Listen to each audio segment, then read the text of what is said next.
राजेश गुप्ता। मैं आज बात करूँगा ग्लाइसेमिक इंडेक्स के बारे में। अगर ये ग्लाइसेमिक इंडेक्स क्या है ना, ये बहुत ही ज़्यादा इंपॉर्टेंट करता है आपकी हेल्दी लाइफ़स्टाइल के लिए। अगर आप फिट रहना चाहते हैं, आपकी बॉडी में एनर्जी लेवल देखना चाहते हैं, तो इसकी जानकारी आपके पास होनी चाहिए। जैसे लो जीआई क्या होता है, हाई जीआई क्या होता है। जब इसकी जानकारी आपको पता चलेगा ना, आपकी बॉडी में एक नेक्स्ट लेवल पड़ेगा कि क्यों लो जीआई वाला खाना खाना चाहिए और क्यों हाई जीआई वाला खाने को अवॉइड करना चाहिए, और ऐसे कौन से खाने होते हैं जिसे हम अवॉइड कर सकते हैं। एक ग्लाइसेमिक इंडेक्स क्या होता है, एक फूड मेजर वाला इंडेक्स होता है। जैसे कि बोलते हैं ना, आपने क्या कहते हैं, प्रोटीन। प्रोटीन हमारी बॉडी के लिए क्यों इंपॉर्टेंट होता है? ये हमारी बॉडी में जो बोलते हैं ना, ऑक्सीजन लेवल बढ़ाने का काम, ब्लड शुगर लेवल को बढ़ाने, हमारी एनर्जी लेवल बूस्ट करने का काम प्रोटीन बहुत ज़्यादा काम आता है। लेकिन हमें समझ में नहीं आता कि प्रोटीन लेना कौन सा चाहिए। मैं आपको बता दूं, पीडी कासा नंबर 1 जो भी प्रोटीन आता है ना, उसमें अमीनो एसिड बहुत अच्छी तरीके से। और बता दूं, हमारी बॉडी में 21 न्यूट्रिशन हमारी बॉडी को लगता है, जिसमें से 11 से 12 हमारी बॉडी बनाती है, बाकी हमें बाहर से लेना पड़ता है। ये बहुत ज़्यादा इंपॉर्टेंट। ये बाकी जो 8 9 या 10 जो है ना, वो हमारी बॉडी नहीं बताती, उसको हमें बाहर से ही लेना पड़ता है। इसलिए हमें प्रोटीन बहुत ज़्यादा इंपॉर्टेंट होता है। और इंडियन में देखा गया है ना, कि जो प्रोटीन की मात्रा होती है ना, बड़ी कम होती है। जैसे 20 18, आप समझ रहे, 70 किलो का 70 ग्राम लेना चाहिए। जो वर्कआउट कर रहे हो उनको 140 लेना चाहिए, जो आपकी बॉडी में हेल्दी बनाने का काम करता है। लेकिन हम प्रोटीन के बारे में इतना सोचते हैं ना, कि इससे हमारी किडनी खराब हो सकती है। बॉस, उससे कुछ नहीं होता। प्रोटीन हमारी बॉडी में एक एनर्जी लेवल बूस्ट करने का काम करता है। ये बहुत ज़्यादा इंपॉर्टेंट होता है। अभी ग्लाइसेमिक से बता दो ना, जैसे क्या, जो खाना आप खा रहे हैं, जो आपका शुगर लेवल को बढ़ाने का काम करता है, वो हाई जीआई होता है। और जो शुगर जैसे धीरे धीरे बढ़ता है ना, वो लो जीआई होता है। ग्लाइसेमिक इंडेक्स हाई विस लो जीआई, कौन सा खाना चाहिए, किसे लेना चाहिए, ये बहुत ज़्यादा इंपॉर्टेंट रहता है। अब जीआई एक साल में एक स्केल होती है, 0 से 100 तक की उसकी स्केल होती है, जो बताता है कि हाई जीआई ये लो जीआई। तो आज बता दूं, जो हाई जीआई मैंने आपको बताते हैं, शुगर तेज बढ़ाने का काम करता है। जो लो जीआई था, वो शुगर को धीरे धीरे बढ़ाता है। और जितने भी डायबिटीज पेशेंट है ना, उनके लिए ये बहुत ज़्यादा इंपॉर्टेंट रहता है, क्योंकि उनको पता ही नहीं रहता। वो फ्रूट्स को समझते हैं, यार ये तो बहुत हेल्दी है, फ्रूट तो सब हेल्दी होते हैं, बट वो कभी कभी उनके ब्लड शुगर को बढ़ाने का काम करता है। तो इसलिए ये बहुत ज़्यादा इंपॉर्टेंट होता है कि कौन सा फ्रूट हाई जीआई, कौन सा लो जीआई। इससे लेने से आपकी बॉडी का मेंटेन रहता है। और जिनके भी बच्चे, जिनकी फैमिली में किसी को डायबिटीज है, उनके लिए बहुत ज़्यादा इंपॉर्टेंट है कि उनके फैमिली के रिलेटेड, तो आप उनको ये टॉपिक बता सकते हैं ये क्यों इतना इंपॉर्टेंट है। जीआई के टाइप्स होते हैं। जैसे पहला टाइप्स होता है, जैसे लो जीआई होता है, जो बहुत ज़्यादा इंपॉर्टेंट है, जो हमको हेल्दी वे में हमारी बॉडी को मसल्स बनाने का काम करता है, हमारी बॉडी में एनर्जी लेवल बढ़ाने का। 55 से कम वाला चीज़ होता है। मीडियम कौन सा होता है, 56 से 69 होता है। और जो हाई जीआई होता है, 70 से ज़्यादा होता है, जो बहुत ज़्यादा हमारी हेल्थ के लिए खराब रहने का काम करता है। और जितने भी हाई शुगर होते हैं ना, जितने भी जीआई जितने हाई होते हैं, वो शुगर को उतनी तेज से फास्ट स्पाइक करने का काम करता है। देखा गया 200 300 जो रहता है, वो क्यों होता है? आप गलत वाला खाना खाने, आपको लग रहा है फ्रूट्स अच्छे हैं, लेकिन फ्रूट्स में भी बहुत सारे होते हैं जो आपके शुगर लेवल को हाई करने का काम करता है। अभी लो जीआई अच्छा होता है या हाई जीआई होता है, 100% आपको समझ में आएगा कि लो जीआई बहुत ज़्यादा अच्छा होता है। जो लो जीआई होता है ना, वो शुगर को कंट्रोल करता है, आपकी स्टमक भरी हुई रखती है, फैट कम स्टोर करता है, और एनर्जी आपकी बॉडी में स्टेबल रहता है। और जो हाई जीआई होता है ना, वो इंसुलिन को स्पाइक करता है, क्योंकि आपने मीठे वाले चीज़ जो बोलते हैं ना, शुगर कन्वर्ट वाली चीज़, उसको जैसे फैट स्टोरेज कर देता है।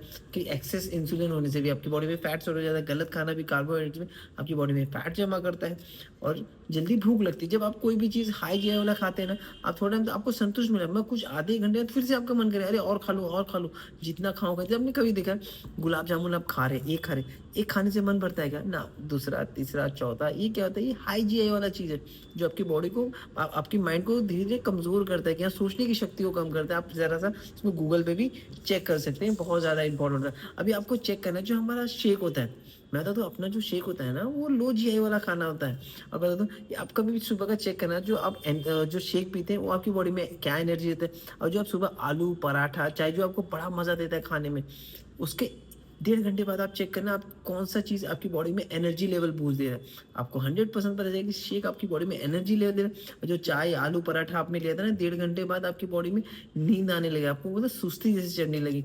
तो इसलिए आपको ये बहुत ज़्यादा, क्योंकि हमारी बॉडी में हैवी फूड गया है, और वो भी एक बोलते हैं ना, खराब कार्बोहाइड्रेट्स गया है, जो हमारी बॉडी को सुलाने का काम करता है, हमारी एनर्जी लेवल को स्लो करने का काम करता है।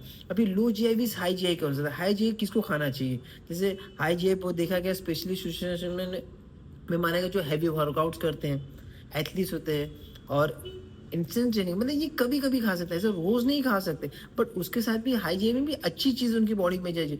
ये कौन-सा फूड जैसे जंक फूड्स वाले उनको नहीं खाने चाहिए, ये बहुत ज़्यादा मतलब अच्छे न्यूट्रिशन वाले हाइजीन फूड्स खाएँगे तो उनके लिए बॉडी के लिए अच्छा होता है। और जो रेगुलर जीआई अवॉइड करें तो कौन करता है? जैसे डायबिटीज़ वाले अवॉइड करने चाहिए। जैसे जो लो जीआई खाने चाहिए, बेली फैट्स वाले जिनको बेली फैट्स निकले, जिनको वेट लॉस करना है और अ वेट गेन वालों को कौन-सा जीआई खाना चाहिए? मीडियम जीआई खाना जो 59 से 69 होता है। वर्कआउट के बाद थोड़ा-सा हाई जीआई लेकिन डाइट प्लान के साथ लेना चाहिए। अपने न्यूट्रिशन डायटीशियन से पूछना चाहिए, अपने कोच से पूछना चाहिए। जैसे मसल बनाने के लिए ना इंसुलिन बड़ा हेल्प करने का काम करता है, लेकिन जंक फॉर्म में नहीं। हाई फूड फैट बढ़ाने का काम करता है। आप ये ख्याल करना जंक फूड्स के में प्रॉपर न्यूट्रिशन वाला जो रहता है ना उसके लिए बहुत अच्छा रहता है। जो वेट करने वाले लोगों के लिए सबसे बड़ी प्रॉब्लम क्या होता है, उनको क्या लगता है कि जितना खाओ कैलोरी इंटेक ज़्यादा हो, जंक फूड ज़्यादा खाते हैं। नमकीन खाने से अभी से आलू भुजिया खाए तो 1000 मिल गया और कोल्ड ड्रिंक पी ले तो 600 कैलोरी हो गई। ये गलत फॉर्म है। आप देखेंगे आपकी जो बॉडी होती है ना वो पतली हो जाएगी और पेट हल्का सा ऐसा निकल जाएगा और वो बड़ा ही गंदा लगता है। और आपको तो जिनके हल्के से भी पेट होते हैं ना वो बहुत ही बड़े डेंजरस में होते हैं। ये ख्याल करना। उनकी जो होती है ना, उनकी बॉडी उस तरीके से काम ही नहीं करती। तो आपको इस चीज़ का ख्याल करना है, आपको राइट सोर्स ऑफ कैलोरी बढ़ानी है, जो न्यूट्रिशन डाइट से कैलोरी होती है ना, वो लेना है आपकी बॉडी को, जो सबसे ज़्यादा फ़र्क करने का काम करता है। तो आपकी मसल्स को भी बढ़ाने का काम कर और आपकी विसल फैट को भी कम करने का। तो अंडरवेट वाले लोगों की सबसे बड़ी गलती होती है कि वो गलत कैलोरी लेते हैं। तो अभी वेट लॉस वाले को कौन सा जीआई लेनी चाहिए? जैसे मोस्टली अभी मैं खाने का नाम बता दूं, जैसे चने का आटा हो गया, जैसे चिलिया हो गया, बाजरी, रागी। आप कभी भी देखना जो रोटी होती है ना, उसको आप सानोगे ना पता चले वो खींचता है। लेकिन जो बाजरी रोटी की जब आप सानते हो ना वो टूटता है, तो हमारी स्टमक में जाता है ना बॉडी को, वो टूटता है, वो फटक से डाइजेस्टेबल हो जाता है और खाने के लिए बचा। दाल हो गए, सब्जी हो गई, सलाद हो गई, ये हमारी बॉडी में अच्छा काम करता है। और जो न्यूट्रिशन वाला लो जीआई न्यूट्रिशन होता है ना, जैसे आप सुबह का शेक, वो अब मैं आपको जो बता रहा था वो लो जीआई है, वो टेस्टेड फॉर्म में है। मैं बता दूं हर्बल लाइफ का जो शेक है ना वो लैब टेस्टेड है, बहुत जगह से टेस्ट होके आता है। उसमें स्टैम्प लगा हुआ है, जैसे एफएसएसआई का रेजिस्टेंस स्टैम्प लगा होता है, जो लो जीआई जो आपको शुगर को स्पाइक करने में बोलते हैं ना, स्पाइक नहीं करेगा। ये बहुत ज़्यादा इंपॉर्टेंट, वो धीरे धीरे अपनी बॉडी में जो अपनी बॉडी को ज़रूरत होता है, ये डायबिटीज़ वाले लोग के लिए बहुत ज़्यादा इंपॉर्टेंट होता है। लेकिन क्लेम नहीं किया जाता, मगर हमने के इस चीज़ का रिजल्ट पता है कि हमारी बॉडी में कितनी तरीके से इफेक्टिव करने का काम करता है। बहुत अच्छा रिजल्ट आता है, एनर्जी लेवल बूस्ट होता है, ये बहुत ज़्यादा इंपॉर्टेंट। जब आप लो जीआई न्यूट्रिशन लेते हो ना तो आपकी सारी प्रॉब्लम धीरे धीरे खत्म होने लगती है। तो हर्बल लाइफ का जितने भी प्रोडक्ट है ना सब लो जीआई है, जो आपकी बॉडी को डाइजेस्टेबल रहते हैं, इफेक्टिव रहते हैं और बहुत ज़्यादा एनर्जी लेवल बूस्ट करने का काम करता है। अभी हाई जीआई कौन से नहीं लेने चाहिए, ये बहुत ज़्यादा इंपॉर्टेंट रहता है। और लो जीआई ना जो होता है आपकी फैट बर्निंग को बूस्ट करने का भी काम करता है। जैसे कि हमारा शेक, वो आपको जब पता है ना, जो 800 की कैलोरी में 200 कैलोरी में अच्छा न्यूट्रिशन विटामिन मिनरल्स मिलता है ना, हमारी फैट बर्निंग इस वजह से होती है। तो ये बहुत ज़्यादा इंपॉर्टेंट रहता है, वो एक हेल्दी मील रिप्लेसमेंट है। अभी हाई जीआई में कौन सा होता है, इंसुलिन रेजिस्टेंट होता है, जैसे तुरंत स्पाइक करने का काम करता है, आपकी बेली फैट को इंक्रीज करता है।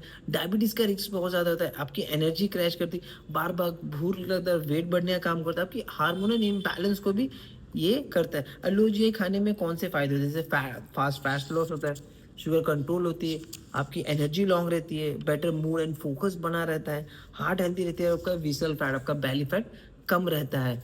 अब ये बात करते हैं कि लो जीआई डाइट कौन से लेनी चाहिए। जैसे ग्रेन्स हो गए, जैसे ओट्स हो गए, ब्राउन राइस हो गई, दालिया हो गई, बाजरी, जवारी। अब इसी चीज़ तो गूगल में भी चेक कर सकते हैं लो जीआई वाली चीज़ें कौन सी होती है। मैं तो बोलूँगा शेक लीजिए, दोनों टाइम लीजिए, आपकी बॉडी को हेल्दी रहेगा। और जो लो जीआई धीरे धीरे आपकी बॉडी में इफेक्टिव पता चलने लगेगा और आपकी जो रिजल्ट है ना वो बहुत अच्छी तरीके से आएगा। अब जैसे वेजिटेबल्स में हो गया, पालक हो गया, लौकी हो गया, भिंडी हो गई, गाजर हो गई, ये बहुत अच्छा रहेगा आपकी लो जीआई फैट्स में। जैसे प्रोटीन में दाल, rajma, tofu, paneer soya chunks होता है। फ्रूट्स में एप्पल, गावा, ये सब बहुत अच्छी चीज़ होती है। आप इसका चेक कर सकते हैं कौन सा फूड लेना चाहिए जो लो जीआई। आप गूगल में सब अवेलेबल रहता है, आप चेक करके इसे ले सकते हैं। अभी हाई जीआई में कौन से तो कार्ब्स होते हैं, जैसे व्हाइट राइस होता है, ये हम नॉर्मली हम व्हाइट राइस ही खाते हैं। ब्रेड हो गया, नूडल्स हो गया, पोहा हो गया, जंक फूड्स हो गए, फ्राई फ्रूट्स हो गए। हम बहुत तेज़ी से आजकल की जनरेशन घर का खाना नहीं बाहर का खाना बहुत होता है, तो धीरे धीरे आपने देखा कि ओबेसिटी रेट बढ़ते जा रहा है, जो हमारी इन फ्यूचर प्रॉब्लम देने वाली। इसकी वजह से हार्ट अटैक बढ़ गया है, कैंसर बहुत तेज़ी से फैल रहा है। इसमें देखा जाएगा बहुत सारी फैटी लीवर की प्रॉब्लम्स बहुत ज़्यादा हो गई, शुगर स्पाइक बहुत हो रहा है, बहुत ज़्यादा हड्डियों में प्रॉब्लम आ रही है, क्योंकि हमारे बॉडी में जो न्यूट्रिशन वाला खाना नहीं जाए, जिसकी वजह से हमें प्रॉब्लम हो रही है। जो हमारी बॉडी में न्यूट्रिशन वाला खाना जाना चाहिए, जैसे जंक फूड्स हो गए, जैसे चिप्स हो गए, बर्गर हो गए, पेस्ट्रीज हो गए, कोल्ड, इन चीज़ों को नहीं लेना चाहिए, ये आपको सीखना पड़ेगा। क्योंकि जापान में देखा गया है ना, वहाँ पे बचपन से ही बताया जाता है कि कौन-सी हेल्दी चीज़ है। उनको बचपन से उसको टेस्ट करा दिया जाता है कि उनको इस चीज़ की आदत लग जाती है। वो फालतू चीज़ नहीं बट हमारे इंडियन में क्या होता है, हम ब पापा-मम्मी कोल्ड ड्रिंक पी रहे हैं, पार्टीज़ में कोल्ड ड्रिंक खिला रहे हैं, पेस्ट्री खिला रहे हैं, तो बचपन में ही बच्चों को उसको टेस्ट कर, तो उनको वही चीज़ पसंद आती है। तो आप अब इस चीज़ को चेंज कर सकते हैं। कोई बच्चे को नए से डेवलप करने का रहेगा, तो उसे ये सब चीज़ों से अवॉइड करना चाहिए। अभी हाई जीआई फूड्स में अभी स्वीट्स में भी कैसे पता है, शुगर हो गया, कैंडी हो गया, गुलाब जामुन, जलेबी। शुगर एक स्लो पॉइज़न है। कोई भी चीज़ों में अगर शुगर है ना, उस चीज़ से बचना चाहिए। ये बहुत ज़्यादा इंपॉर्टेंट। अभी हाई जीआई में कौन-सा था, बनाना हो गया, वाटरमेलन हो गया, पाइनएप्पल हो गया, चीकू हो गया, मैंगो हो गया, ग्रेप्स हो गया। इस सब में हाई जीआई फूड से आपकी कैलोरी मतलब स्पाइक करने का काम करेगा। और फाइनल कंक्लूजन क्या लिखा था, weight loss, fat loss plus belly fat is low GI. आप इसे, आपको अगर हेल्दी रहना है तो आपको लो जीआई वाला लेना है, और हेल्दी मसल्स गेन करना है तो medium GI, plant high GI मतलब गेन्स वाले खाने खाने चाहिए। कार्ब्स वाले जैसे जंक फूड्स नहीं खाएं। और डेली आपकी लाइफस्टाइल के लिए अगर आपको यूज़ लेना, आपकी बॉडी को हेल्दी रखना है, लॉन्ग टाइम तक चलाना है, तो लो जीआई फूड्स आपको बहुत ज़्यादा इंपॉर्टेंट लगेगा। और वो कहाँ पे मिलेगा, अपना लाइफ की शेक्स में मिलेगा, जो बहुत ही ज़्यादा इंपॉर्टेंट रहता है। थैंक यू सो मच, अपना ख्याल करिए।